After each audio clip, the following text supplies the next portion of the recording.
Taller de Catecismo. Estudiamos hoy el 7º artículo del credo. Desde allí ha de venir a juzgar a vivos y muertos.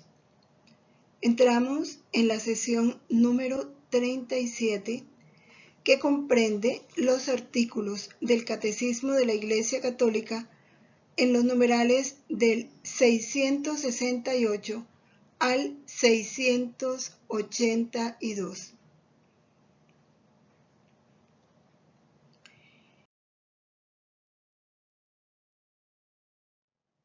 Iniciamos fundidos en la voluntad de Dios, en el nombre del Padre, y del Hijo, y del Espíritu Santo. Amén. Santísima Trinidad, Padre, Hijo y Espíritu Santo, postrado en el abismo de mi nada, y unida al acto único y eterno de vuestra divina voluntad, os adoro profundamente, os doy gracias eternamente, os amo infinitamente por todos y en el corazón de todos, con el corazón mismo de Jesús y de María. Amén. Dios te salve María, llena eres de gracia, el Señor es contigo. Bendita tú eres entre todas las mujeres, y bendito es el fruto de tu vientre, Jesús. Santa María, Madre de Dios, ruega por nosotros pecadores, ahora y en la hora de nuestra muerte. Amén. Gloria al Padre, al Hijo y al Espíritu Santo, como era en el principio, ahora y siempre, por los siglos de los siglos. Amén. En el nombre del Padre, y del Hijo, y del Espíritu Santo. Amén.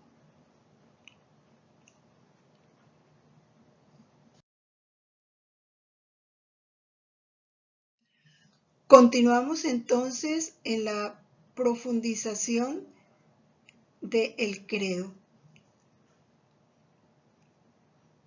Entramos a esa verdad que nos anuncia a Cristo como Señor, como juez.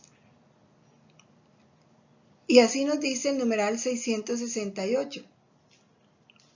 Cristo murió y volvió a la vida para eso, para ser Señor de muertos y vivos. Así lo dice Romanos 14:9. Ese es el fin, el señorío de Dios. ¿Qué significa el señorío de Dios? Que Él tiene primero el dominio sobre todo, incluso sobre nosotros. Es nuestro Señor. Tiene el poder de juzgar. Es el Rey de vivos y muertos, de todo, el dominio absoluto de todo. El Padre todo se lo entregó, todo lo puso bajo sus pies. Y de ahí entonces entendemos cómo la ascensión de Cristo significa su participación en su humanidad, en el poder y en la autoridad de Dios mismo. Él sube a los cielos con su propio poder. Y a eso nos está demostrando su divinidad, su señorío. Posee todo poder en los cielos y en la tierra. Por eso dice en la carta a los Efesios, en su capítulo 1, versículos 20 al 22. Él está por encima de todo principado, de toda potestad, de toda virtud, de toda dominación, porque el Padre, bajo sus pies, sometió todas las cosas. Es el Señor del cosmos, de la historia. En Cristo todo se recapitula, en Cristo todo se encierra. En Cristo todo trasciende. En Él el Padre puso todo. Entender esto en la práctica nos ayuda mucho a vivir nuestra verdad, nuestra nada, nuestra dependencia absoluta de Jesús, porque por el bautismo en Él estamos, en Él somos, a Él le pertenecemos.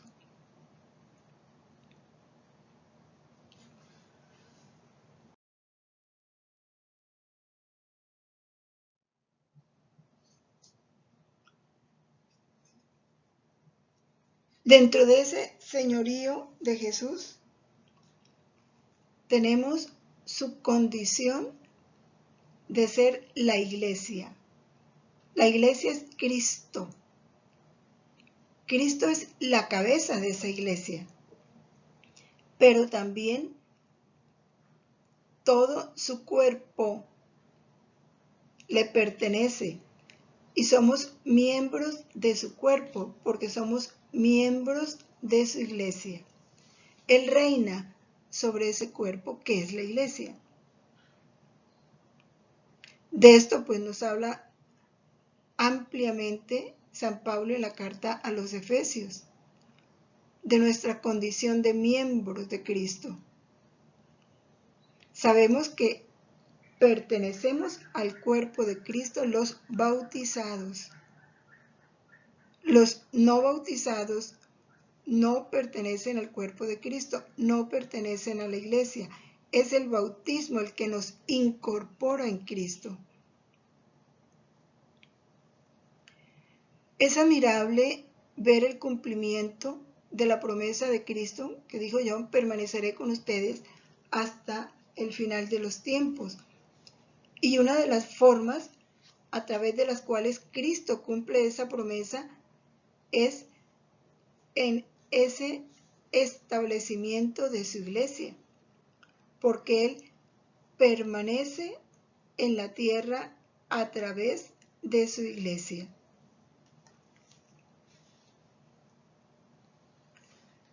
Por supuesto, porque Él es la cabeza, Él es la autoridad de la iglesia. Y esa autoridad, ese dominio sobre la iglesia, ese reinado de Cristo sobre la iglesia lo ejerce a través del Espíritu Santo. Por eso la iglesia ya inicia aquí en la tierra ese reinado de Cristo. Cristo se hace rey y manifiesta su presencia como rey, como Señor, a través de la iglesia. Por supuesto que eso es un misterio, pero ya la iglesia es el comienzo y es el germen de este reino, porque toda la iglesia es Cristo y Cristo tiene absoluto dominio sobre ella.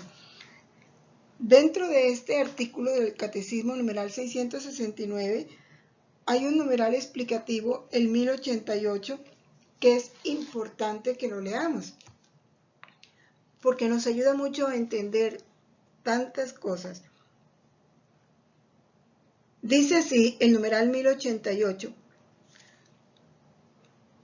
habla de la liturgia terrena.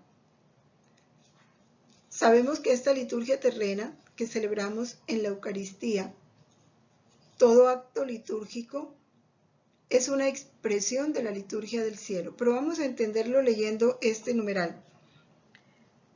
Dice que para llevar a cabo una obra tan grande, o sea, la liturgia, ¿qué es la liturgia?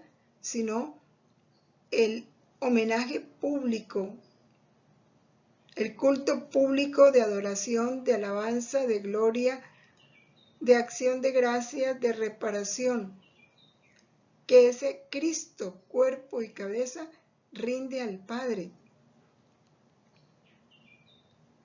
Y a ese acto, en ese acto está presente toda la iglesia, purgante, militante y triunfante. Entonces dice así el numeral: Cristo está siempre presente en su iglesia, siempre, no en algunos momentos, no solo en el momento de la consagración, no solo a través de la Eucaristía, está siempre presente, principalmente en los actos litúrgicos.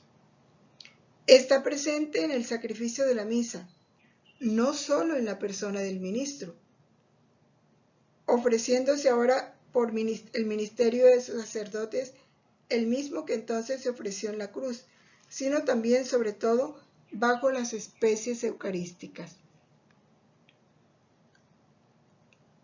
Y su presencia continúa con su virtud en los sacramentos. De modo que cuando alguien bautiza, es Cristo quien bautiza. Está presente en su palabra, pues es Él mismo el que habla cuando se proclama esa palabra en la iglesia, cuando se lee la Sagrada Escritura. Él está presente finalmente cuando la iglesia suplica y canta salmos. Él mismo lo prometió. Donde están 2 o 3 congregados en mi nombre, allí estoy yo en medio de ellos. Y esta es una verdad hermosa que hay que tener en cuenta precisamente cuando estamos presentes en esos actos litúrgicos, porque ¿qué pasa? Cristo nos mete en él, ya estamos porque somos parte de su cuerpo, pero de una manera, y debiéramos considerarlo así, de una manera más real, más concreta, es en los actos litúrgicos. De manera que quien celebra en la misa es Cristo. En la misa, Cristo es el sacerdote, Cristo es el altar, Cristo es el que lee la palabra, Cristo es el que canta, Cristo es el que proclama. Todo en la Eucaristía es Cristo. Él nos hace uno solo con Él, y con Él nos ofrecemos a través del santo sacrificio de la misa. Continuamos.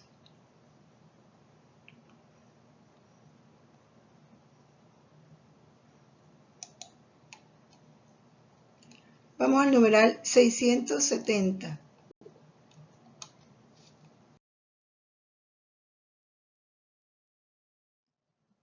Desde la ascensión, el designio de Dios ha entrado en su consumación. ¿Cuál es el designio de Dios? El designio de Dios desde el comienzo ha sido su reinado. Él creó a Adán y Eva para reinar en ellos. Por eso unió su voluntad a la de la Trinidad, para vivir en ellos y reinar en ellos. Ese es el designio de Dios. Y ese designio de Dios, desde que Cristo resucita y sube al cielo, ya empieza a consumarse. Es decir, hacerse realidad en plenitud. Por eso es que el apóstol San Juan y el apóstol San Pedro, en sus cartas, primera de Juan 2:18 y primera de Pedro 4:7, nos hablan de esa última hora. Dice así también el apóstol San Pedro: el final de la historia ha llegado ya a nosotros y la renovación del mundo está ya decidida de manera irrevocable e incluso de alguna manera real, está ya por anticipado en este mundo. Habla de esa santidad de la iglesia, aunque todavía imperfecta. Pero la iglesia es santa porque la iglesia es Cristo. Y Marcos 16:20 nos habla de ese reinado de Cristo, que ya manifiesta su presencia por los signos milagrosos que acompañan su anuncio por la iglesia. Todos los milagros de Cristo que realizó aquí en la tierra nos hablan de su reinado, de su poder, de su señorío sobre todo, sobre la enfermedad, sobre el mal, sobre las leyes de la naturaleza. En todo, Cristo nos va manifestando su poder, su señorío, su reinado. Por eso que en el Evangelio se nos dice que ya ha llegado entre nosotros el reino de Dios. Porque precisamente ese reinado ya está en Cristo y empieza a manifestarse en Cristo.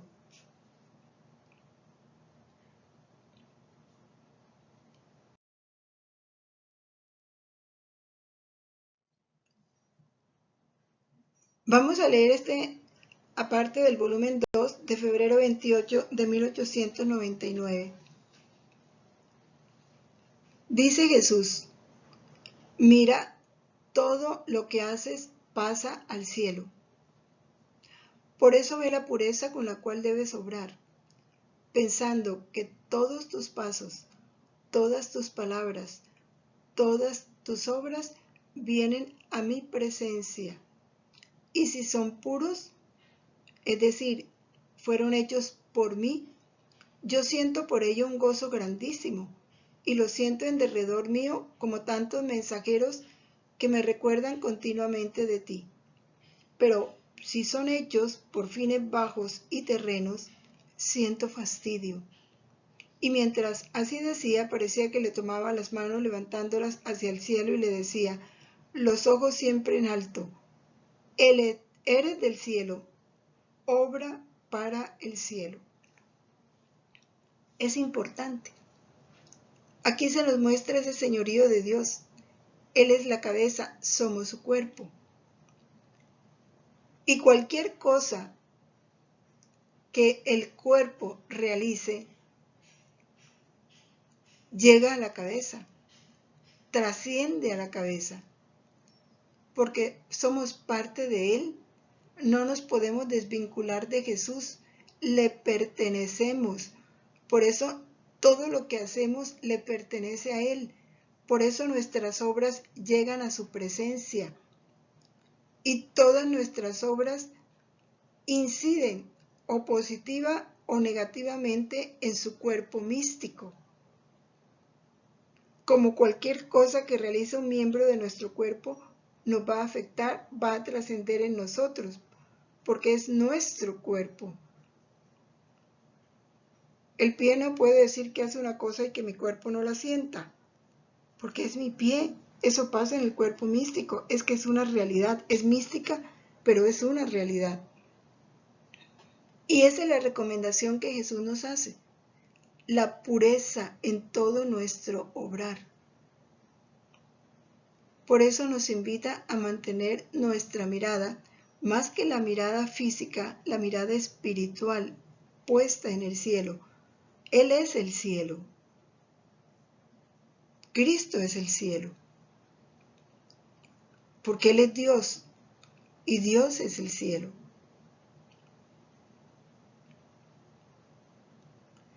Y Luisa, mientras Jesús le decía esto,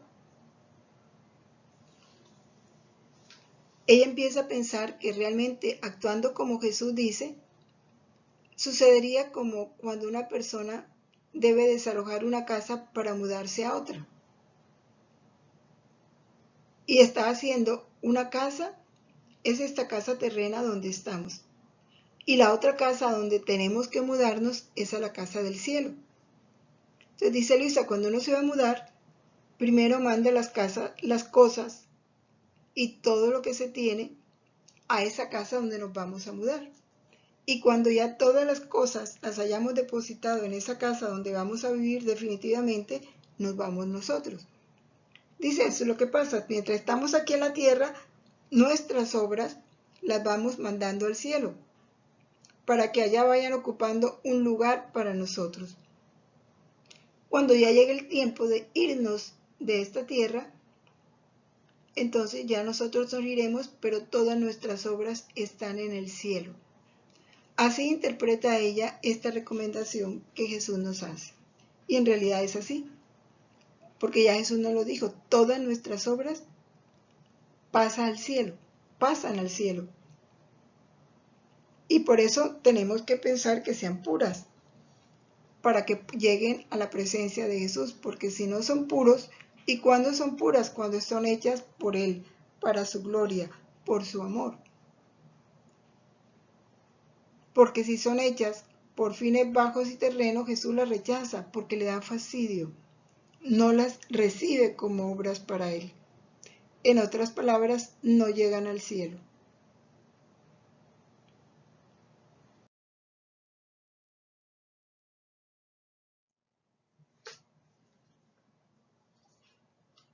En el numeral 671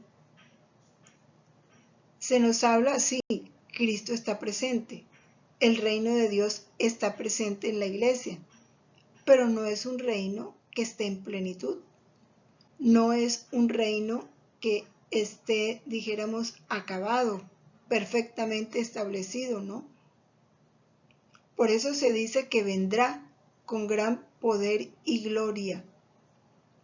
Por eso se habla de ese advenimiento del Rey de la Tierra, de esa segunda venida de Jesús. Y por eso los ataques de los poderes del mal se siguen dando. A pesar de que Cristo venció el mal en la cruz, el mal en la práctica no está vencido porque sigue el pecado del hombre en la tierra. ¿Cuándo se va a acabar el pecado? Cuando en realidad todo le esté sometido, como lo dice primera carta a los Corintios 15:28. En otras palabras, cuando Cristo sea todo en todos. ¿Cuándo va a ser Cristo todo en todos? Cuando reine específicamente en cada corazón. Entonces, cuando reine específicamente en cada uno de los habitantes de la tierra, entonces Cristo será todo en Juan, todo en Elena, todo en María, todo en Francisco, todo en Julia, todo en Roberto. Entonces podemos hablar de Cristo todo en todos. Entonces sí, todo se le estará sometido, porque su reinado universal ya se estará dando de una manera concreta. Entonces sí, se va a dar cumplimiento a todo lo que dice la palabra: nuevos cielos, nueva tierra, en los que habite la justicia. Mientras llegamos a eso, esta iglesia peregrina va a través de los sacramentos, a través de las instituciones, va perfeccionándose en el tiempo. Dice el catecismo: ella misma vive entre las criaturas que gimen en dolores de parto hasta ahora y que esperan la manifestación de los hijos de Dios. ¿Cuáles son los verdaderos hijos de Dios? Nos lo dice los volúmenes. El verdadero hijo de Dios es el que vive como vive Cristo. ¿Cómo vive Cristo? Con una voluntad humana sometida perfectamente a la voluntad del Padre. Vino a darnos ejemplo de vida como hijo de Dios. Estamos llamados a ser hijos de Dios. El bautismo nos hizo hijos de Dios. Pero esta filiación divina en nosotros no se ha dado a plenitud, porque todavía esta voluntad humana no está plenamente sometida a la voluntad de Dios, haciéndose una con Él, porque esa es la vida del verdadero Hijo de Dios. Mientras no se dé esa unidad en plenitud, no podemos vivir en plenitud eso, ser de hijo de Dios. Y por eso es que toda la creación gime con dolores de parto esperando la manifestación de los hijos de Dios, la verdadera manifestación. Y esa es la razón por la que nosotros debemos anhelar y pedir insistentemente en la liturgia ese retorno de Cristo, ese establecimiento de su reinado en nosotros y en el mundo entero. Y ese es el significado de estas palabras con las que termina el Apocalipsis. Ven, Señor Jesús. Esa es la venida que anhelamos.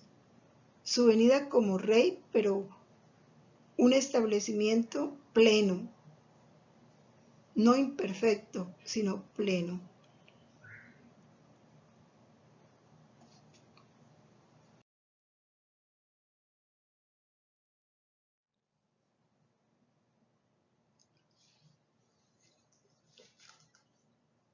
Este texto, este artículo del volumen 671, se hace concreto en esa parte de la Sagrada Biblia de Isaías, cuando nos habla de la realidad de este reino, cómo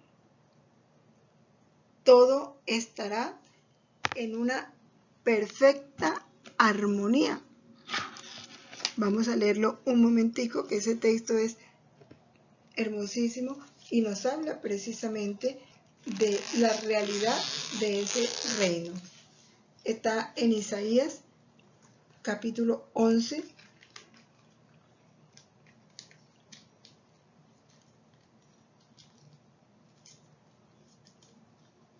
así nos dice el capítulo 11 de Isaías, que habla precisamente el reino del Mesías y el reino de paz universal. Brotará un retoño del tronco de Jesé, retoñará de sus raíces un vástago, sobre el que reposará el espíritu de Yahvé, espíritu de sabiduría y de inteligencia, espíritu de consejo y de fortaleza, espíritu de entendimiento y de temor de Yahvé. Y su respirar será en el temor de Yahvé. No juzgará por vista de ojos, ni arguirá por oídas de oídos. Juzgará en justicia al pobre y en equidad a los humildes de la tierra. Herirá al tirano con la vara de su boca, y con el soplo de sus labios matará al impío. La justicia será el cinturón de sus lomos, y la fidelidad el ceñidor de su cintura. Habitará el lobo con el cordero, y el leopardo se acostará con el cabrito, y comerán juntos el becerro y el león, y un niño pequeño los pastoreará. La vaca pasará con la osa, y las crías de ambas se echarán juntas, y el león como el buey comerán paja. El niño de teta jugará junto a la ura del áspid, y el recién destetado meterá la mano en la caverna del basilisco. No habrá ya más daño ni destrucción en todo mi monte santo, porque estará llena la tierra del conocimiento de Yahvé, como llenan las aguas del mar. Esa es la descripción de ese cielo nuevo y esa tierra nueva, que quiere decir la plenitud del establecimiento del reino de Dios. Debía traer a todos los hombres el orden definitivo de la justicia, del amor y de la paz. ¿Cuándo se va a dar eso? Cuando la voluntad de Dios reine en todos. Porque ¿cuál es la verdadera justicia? Dar a cada uno lo que le corresponde. ¿Y qué le corresponde a Dios? Lo divino. ¿Cuándo podemos ser justos con Dios? Cuando le demos lo que a Él le corresponde, lo divino. Y mientras no reine su voluntad en nosotros, no le podemos dar lo divino. ¿Cuándo será el orden definitivo del amor? Cuando amemos como Él ama, como es su mandamiento. Amaos como yo os he amado. ¿Y cuándo vamos a amar como Jesús ama? Cuando su amor esté en nosotros. Cuando podamos amar con su misma voluntad, con su mismo amor. ¿Cuál es el orden definitivo de la paz? ¿Qué es la paz? La paz es el fruto de la unión de la voluntad humana con la voluntad divina. Mientras no se dé esa unidad, no hay verdadera paz, no hay una paz estable. Habrá una paz aparente, habrá una paz temporal, pero no una paz estable, ni profunda. Ese es el reino de Dios, y hacia allá estamos caminando. El tiempo presente es el tiempo del Espíritu y del testimonio, dice el Señor. Mientras el Espíritu realiza la obra en cada hombre. Mientras el hombre, a través de la práctica de sus buenas obras, va testimoniando y dijéramos estimulando a los demás a caminar hacia Dios.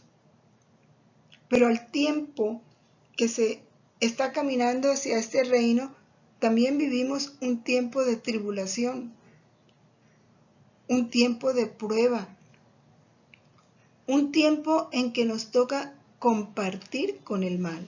Lo estamos viendo. Un mal que afecta a la iglesia y de lo cual ya tenemos pruebas evidentes de cómo el mal ha entrado en la iglesia y ha desestabilizado nuestra iglesia. Cómo estamos en un tiempo de fuertes combates entre el bien y el mal. Por eso, mientras llega ese cielo nuevo y esa tierra nueva, seguimos viviendo un tiempo de espera que también tiene que ser un tiempo de vigilancia, porque nos toca estar combatiendo contra el mal. Estar alerta para que ese mal no nos haga caer, no nos coja por sorpresa, no nos separe del camino del bien.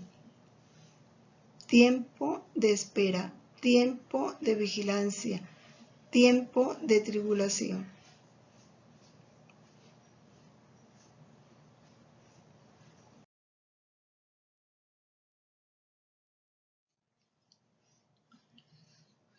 Jesús está esperando que todo le sea sometido.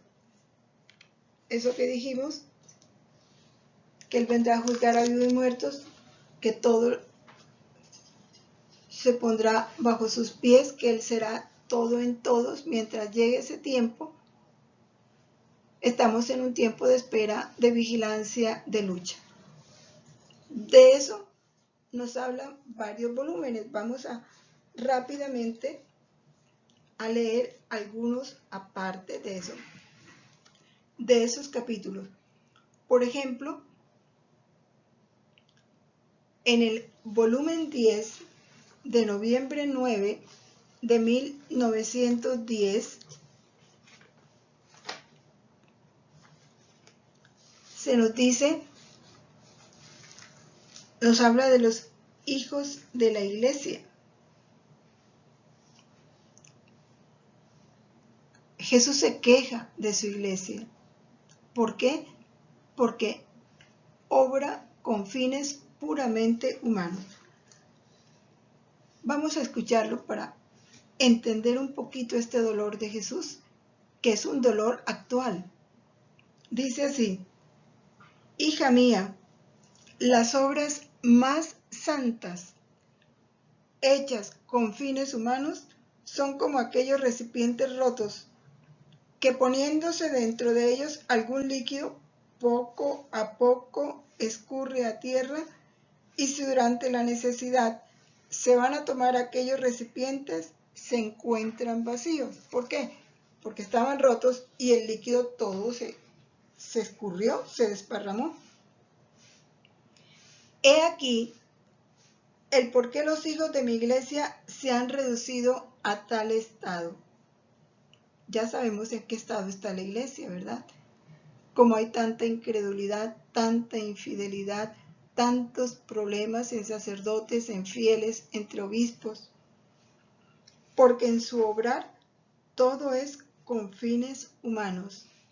Por eso en las necesidades, en los peligros, en las ofensas, se han encontrado vacíos de gracia.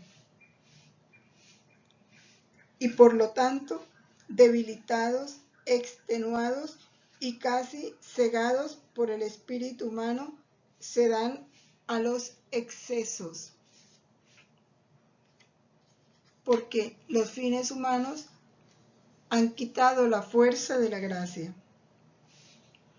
¿O cuánto deberían haber vigilado los jefes de la iglesia para no hacerme hacer el hazmerreír y casi la tapadera de sus indignas acciones? Es verdad que se haría mucho escándalo si se juzgaran y se castigaran, pero eso me sería de menor ofensa que los tantos sacrilegios que cometen. Ya entendemos por qué se hizo tan público todos los pecados de pedofilia que se dieron en la iglesia. El abuso con menores. Dios quiso ese escándalo. Lo dice él. Es verdad que se haría mucho escándalo si se juzgaran y se castigaran, pero eso me sería de menor ofensa que los tantos sacrilegios que cometen. Por eso ha permitido que vayan a la cárcel, que sean juzgados por el poder civil, que se publiquen en los medios de comunicación. Eso produce escándalo, por supuesto. Pero Jesús ha considerado menor eso a que se sigan cometiendo sacrilegios, celebrando misas en pecado mortal o comuniones sacrílegas. Me es demasiado duro el tolerarlos. Ruega, hija mía, porque muchas cosas tristes están por salir de dentro de los hijos de la iglesia. Aquí estaba el Señor describiendo, pudiéramos decir así, este tiempo, ¿verdad? Tiempo fuerte, tiempo doloroso, pero un tiempo que ya había que vivir. Vamos al volumen 3, julio 21 de 1900, donde Jesús habla de la necesidad de la purgación.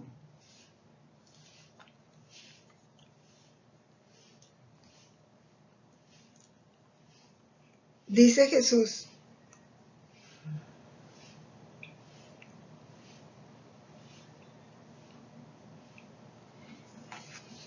es necesario absolutamente para la purgación en todas las partes, porque en el campo sembrado por mí han crecido tanto las malas hierbas, las espinas, que se han hecho árboles. Luisa, Jesús pues se la lleva a girar y ve ella todos los males que están sucediendo en el mundo. Y ella le dice: Señor, ¿por qué permitiste esto? Entonces él le cuenta cómo esa purgación, esos castigos tenían que darse. Continúa Jesús diciendo: han crecido las malas hierbas, las espinas, que se han hecho árboles, y estos árboles espinosos no hacen otra cosa que inundar mi campo de aguas venenosas y pestíferas, que si alguna espiga se mantiene intacta, no recibe otra cosa que pinchazos y fetidez, tanto que no pueden germinar otras espigas. Primero, porque les falta el terreno, ocupado por tantas plantas nocivas y venenosas. Segundo, por los continuos pinchazos que reciben, que no les dan paz. He aquí la necesidad de la matanza para extirpar tantas plantas malas, y el derramamiento de sangre para purgar mi campo de las aguas venenosas y pestíferas. Por eso no te quieras entristecer al principio, porque no solo allá donde he mandado ya los flagelos, sino en todas las otras partes se necesita la purgación. Ya vamos entendiendo el porqué de tanto sufrimiento, ¿no? El porqué de tanto padecer de la gente es purgación, es purificación. Vamos al volumen 10 de febrero 3 de 1912, donde Jesús nos recomienda el recto obrar. porque por falta de recto obrar es que él ha tenido que hacer toda esta purgación.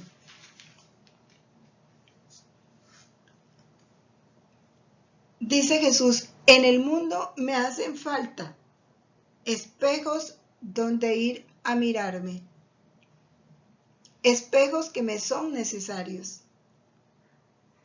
Una fuente solo puede servir de espejo, dice Jesús, para que una persona pueda mirarse en ella cuando la fuente es pura, cuando está tranquila. No solo que sea pura, sino también que ésta esté tranquila. Si las aguas son turbias, pues nadie puede reflejarse en él.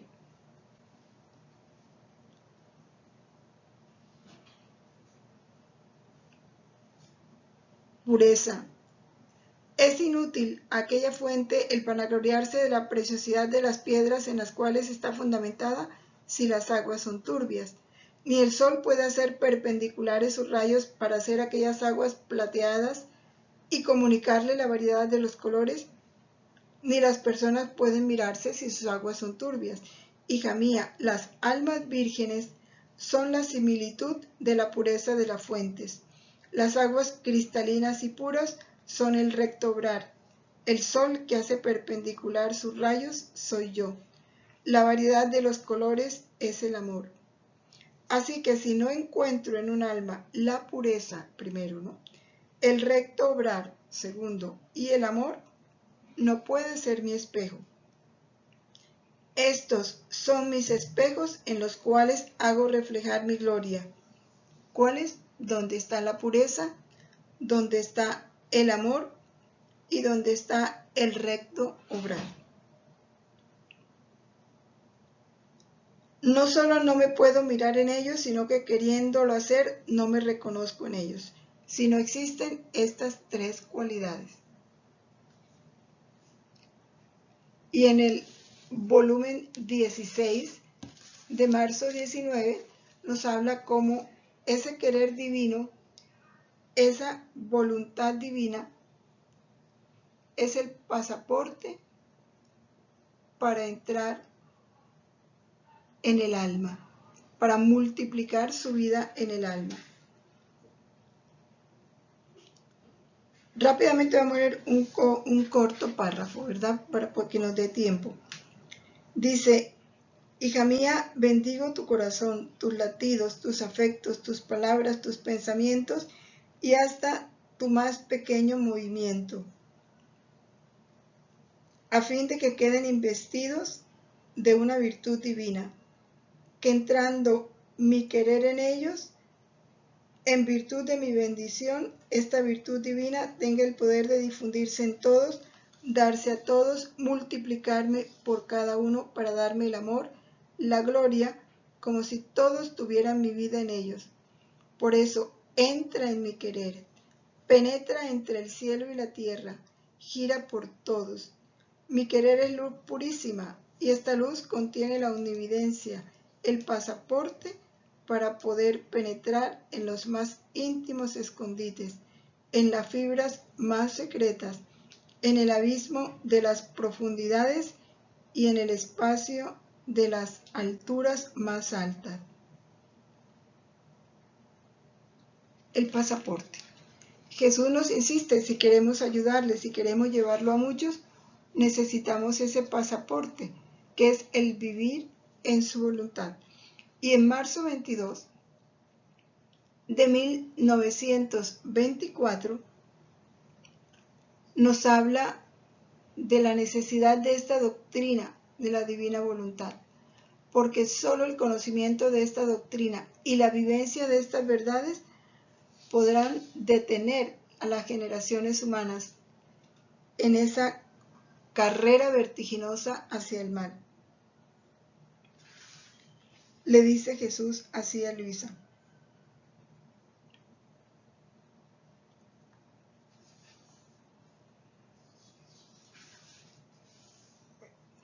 Y en el volumen, después pues ya ustedes lo pueden leer más detenidamente, por eso coloco allí las citas, y el contenido específico de ese capítulo pues tiene muchas cosas, pero es esa parte esa enseñanza la que Jesús nos quiere decir. Y en el volumen 16 de abril 8 de 1924 nos vuelve a hablar Jesús de los castigos. ¿Cuál es la razón de ser los castigos? Que se sometan. Cuando Dios ve al hombre que va caminando hacia el mal, busca la forma de que el hombre se someta, porque Dios solo quiere para nosotros el bien. Y esa es la razón de ser de los castigos. Así lo dice en este volumen 16 de abril 8 de 1924.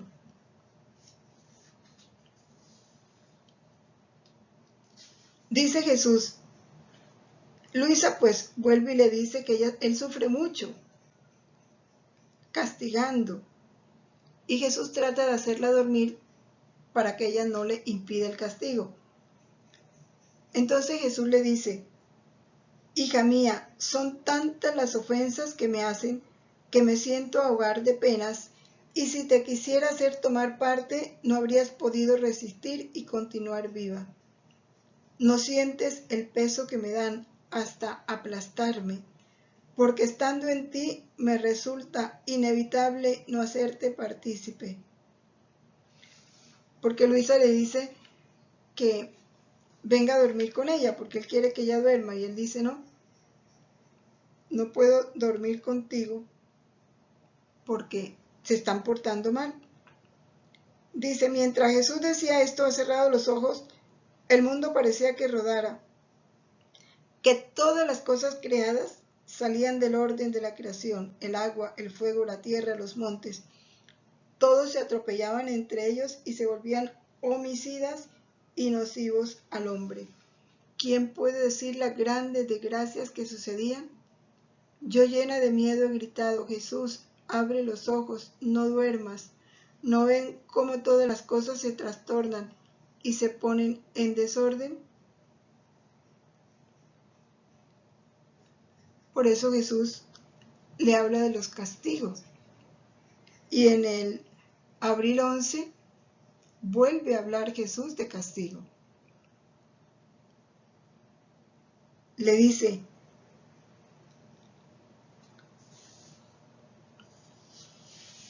hija mía, es nada aún, seguiremos adelante en purificar la faz de la tierra.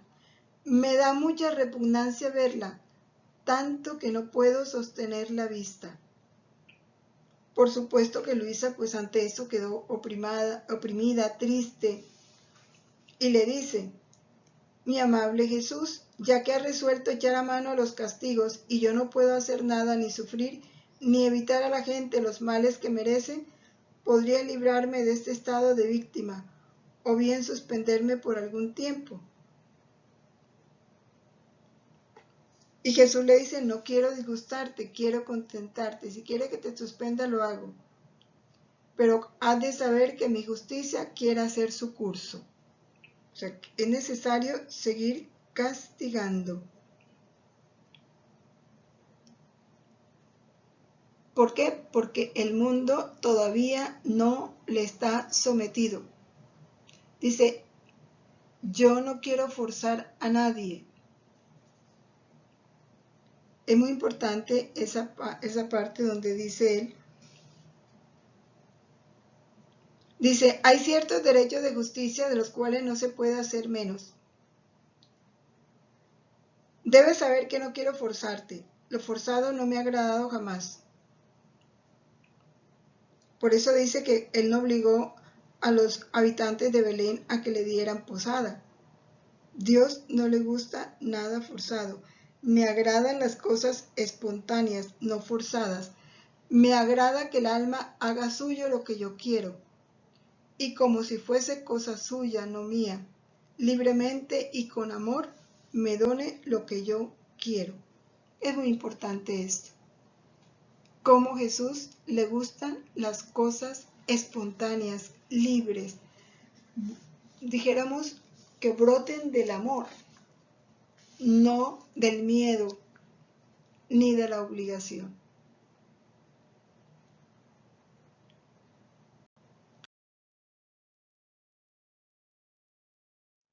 En el numeral 673, 674 y 675 continúa hablando de esa segunda venida de Jesús.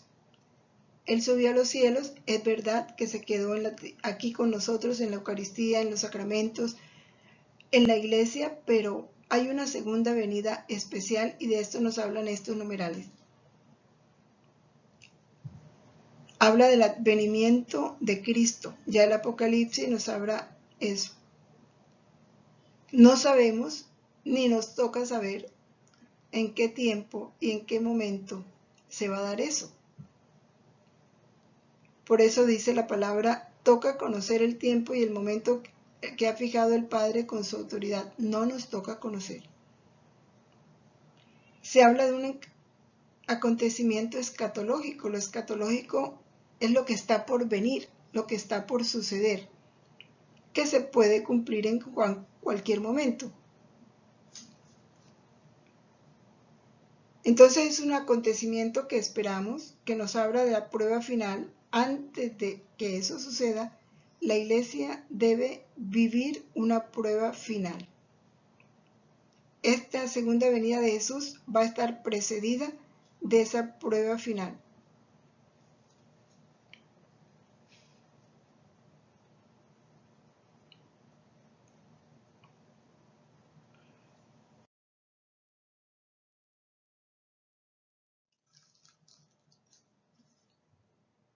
Sigue hablando el numeral 774 de esa segunda venida del Mesías, que ya vendrá glorioso en un momento determinado de la historia.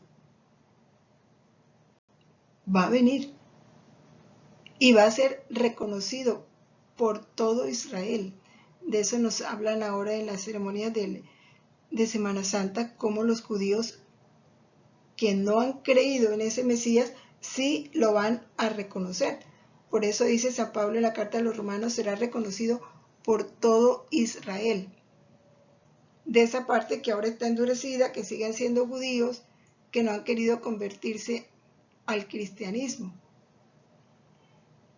Esa parte que todavía está en la incredulidad, esa parte lo va a reconocer.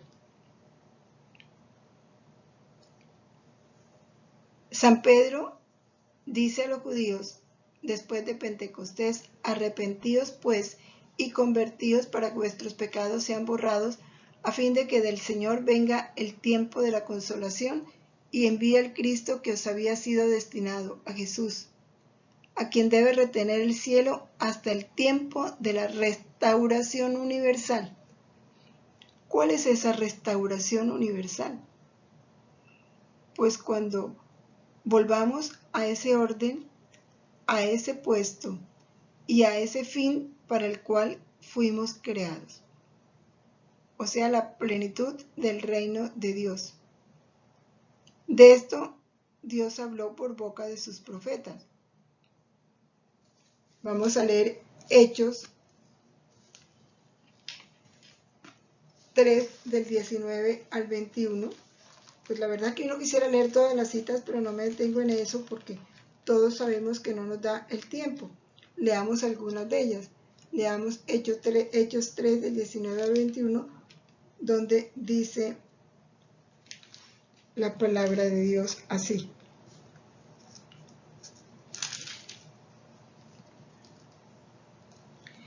Arrepentíos pues y convertíos para que sean borrados vuestros pecados, a fin de que lleguen los tiempos del refrigerio de parte del Señor, y envía a Jesús el Mesías que os ha sido predestinado, a quien el cielo debía recibir hasta llegar los tiempos de la restauración de todas las cosas, de que Dios habló desde antiguo por boca de sus santos profetas.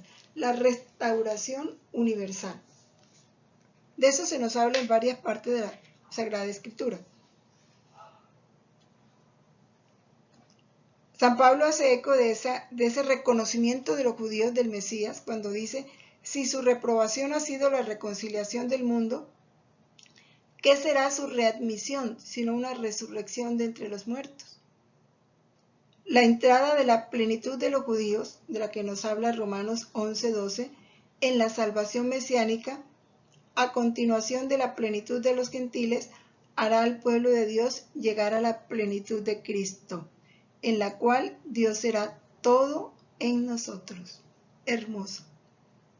Todo en nosotros. Es la expresión del reino, donde Jesús será todo en todos, todo en nosotros. Es lo que está por venir, es para lo que nos estamos preparando. Es la razón por la cual todo esto está sucediendo.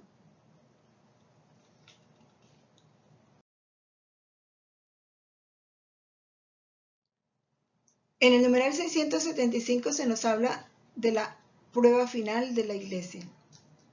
Una prueba del mal que la iglesia tendrá que sufrir y que creo que ya ha empezado.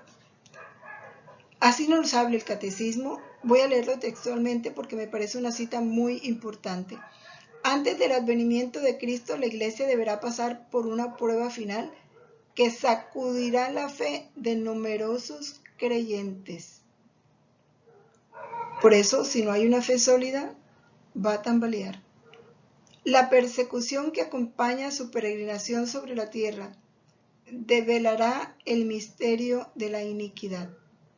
Lo va a poner al descubierto, bajo la forma de una impostura religiosa. Es que el catecismo lo habla claro. Ese misterio de iniquidad o misterio del mal va a aparecer bajo la forma de una impostura religiosa, una autoridad religiosa, que va a brindar a los hombres una solución aparente a sus problemas. Pero esa solución se la va a dar a un precio muy alto. ¿Cuál va a ser el precio que esa impostura religiosa va a exigir para darle solución a los problemas del hombre? La apostasía de la verdad. O sea, tendrá que renunciar a la verdad, aceptar el error para que esa impostura religiosa solucione sus problemas. Es un engaño, pero se va a dar. Por eso tenemos que estar atentos y estar haciendo sólida y creciente nuestra fe, para que cuando llegue ese momento nuestra fe no tambalee, no se doblegue. La impostura religiosa suprema es la del anticristo, suprema. Eso quiere decir que vendrán antes otras imposturas religiosas secundarias. La principal es el anticristo, pero estará precedida por otras imposturas religiosas, es decir, la de un pseudomesianismo en el que el hombre se glorifica a sí mismo, colocándose en el lugar de Dios y de su Mesías venido en la carne. Ya estamos en los comienzos de este pseudomesianismo. Ya el hombre se está colocando en el lugar de Dios para determinar su género, para ser dueño de su vida,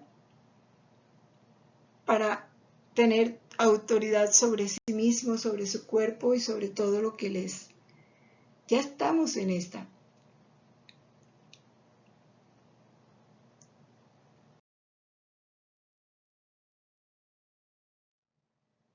En esta prueba. Numeral 676. Esta impostura del anticristo, sigue continuación del numeral anterior, aparece esbozada ya en el mundo cada vez que se pretende llevar a cabo la esperanza mesiánica en la historia, lo cual no puede alcanzarse sino más allá del tiempo histórico, a través del juicio escatológico. Incluso en su forma mitigada, la Iglesia ha rechazado esta falsificación del reino futuro con el nombre del milenarismo. Todas las veces que se habla de que el mundo se va a acabar, y entonces han puesto fechas y la gente está alerta porque el mundo se va a acabar. Todos esos anuncios falsos del cumplimiento de este juicio escatológico es lo que la Iglesia llama el milenarismo, que fue condenado por el Papa Pío XI. Sobre todo porque aparece como una forma política de un mesianismo secularizado. Bien, dijo el Señor, no sabemos ni el día ni la hora. Eso hay que tenerlo claro. Cuando aparecen gente diciendo, hablando de tiempos, señalando tiempos, momentos, no creamos, porque incurrimos en este milenarismo. En la Carta Divina Redentore, el Papa Pío XI dice que este milenarismo es intrínsecamente perverso, porque no hace vivir al hombre en la esperanza. Errores presentados bajo un falso sentido místico. De esta especie de falseada redención de los más humildes, ya sabemos cuánto engaño de falsos profetas ahora en nuestro tiempo se están dando. ¿Cuántos se han aprovechado de eso para engañar a otros y hacerse a dinero? Porque a veces somos muy ingenuos y vamos creyendo toda profecía que aparece y en el internet sí que abundan. No, centrémonos en la palabra, centrémonos en las verdades manifestadas en esta doctrina del reino. Sepamos que todo esto va a pasar.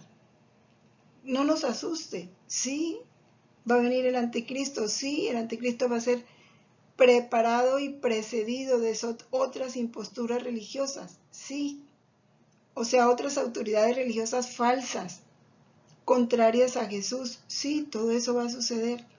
No tenemos por qué escandalizarnos, debemos estar preparados, orando, fortaleciendo nuestra fe, centrados en la verdad, viviendo lo que dice Jesús, con un corazón puro, con una recta intención, nuestros actos hechos por amor, para que lleguen a Él, para que nuestros actos suban al cielo.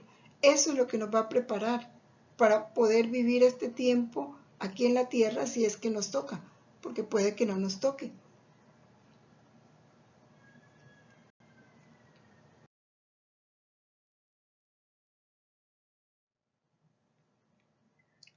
La Iglesia solo entrará en la gloria del reino a través de esta última Pascua, en la que seguirá a su Señor en su muerte y en su resurrección.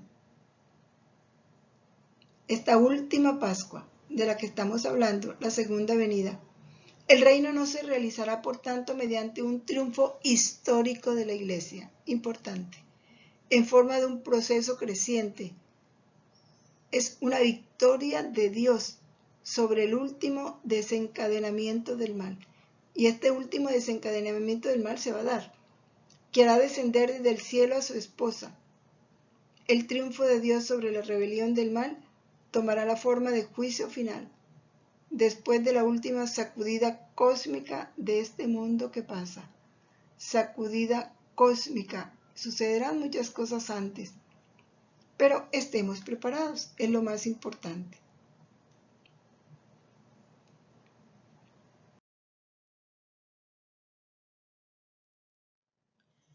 En el numeral 678, Jesús habla de ese último día, donde se pondrá a la luz la conducta de cada uno, el juicio final. Y en realidad recuerdo un sacerdote que nos decía, y me pareció hermoso, dice, en ese juicio final no tenemos por qué temer. Cada uno lo que hará será cantar las misericordias del Señor, que ante tantas ofensas nuestras, Él se ha mantenido en su amor. Se pondrá a la luz la conducta de cada uno, la reconoceremos, el secreto de los corazones. Entonces será condenada la incredulidad culpable que ha tenido en nada la gracia ofrecida por Dios, el desprecio de las gracias. La actitud con respecto al prójimo revelará la acogida o el rechazo de la gracia y del amor divino. Todo lo que hiciste con uno de estos pequeños, a mí me lo hiciste. Jesús dirá en el último día, cuando hiciste a uno de estos hermanos míos, mis pequeños, a mí me lo hiciste. Está hablando de ese juicio final.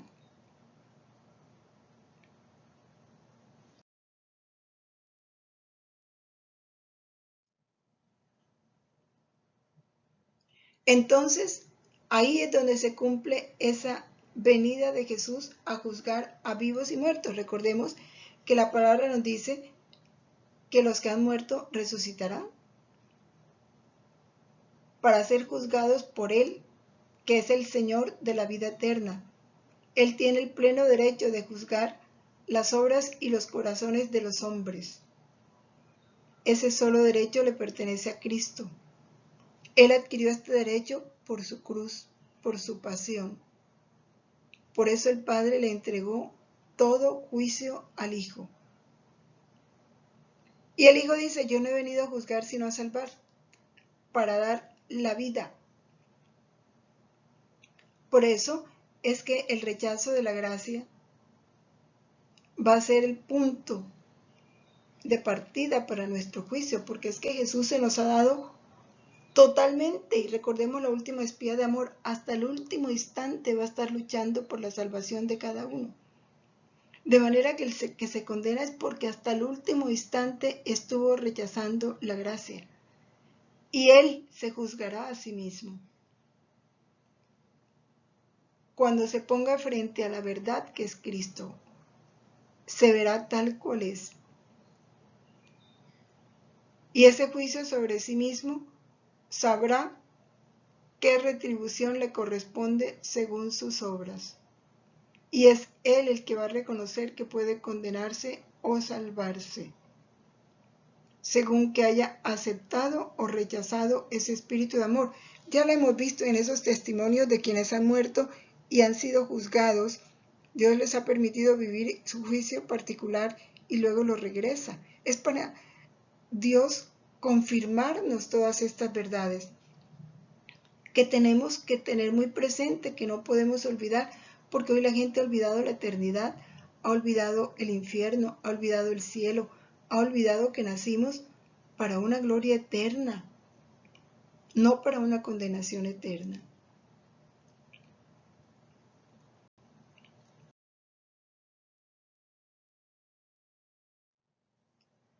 Bueno, hay otros capítulos, pero como ya se acabó el tiempo, que nos hablan de esta última prueba de la iglesia, donde Jesús llegará antes de que Jesús llegue para juzgar a vivos y muertos. De esto nos hablan varios capítulos, yo se los he colocado aquí para que nosotros ya al meditar nuevamente este taller los releamos, es importante. Ahí Jesús le explica eso, cuál es la causa de los males del mundo, por qué la iglesia necesita purificación, cómo tenemos que mantenernos como almas interiores para que no entre la turbación y el mal no haga estrago en nuestra vida. Cómo es la obediencia la que nos pone en paz con Dios y la gran importancia de los actos hechos y vividos en la voluntad de Dios.